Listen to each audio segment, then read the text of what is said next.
50. செவ்வாய் மே 20 2025க்கான எனது வர்த்தக உத்தி. நான் வாங்குவேன். நீண்ட உத்தி. 25,000க்கு மேல் வாங்குவேன். முதல் இலக்கு 25,100.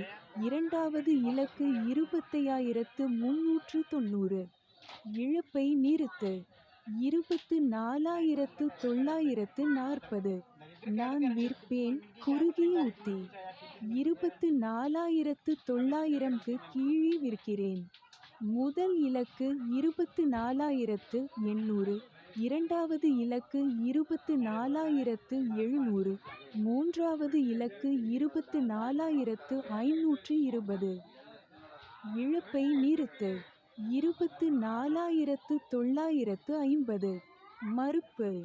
மேலே உள்ள தகவல் வாங்க அல்லது விற்க பரிந்துரை அல்ல.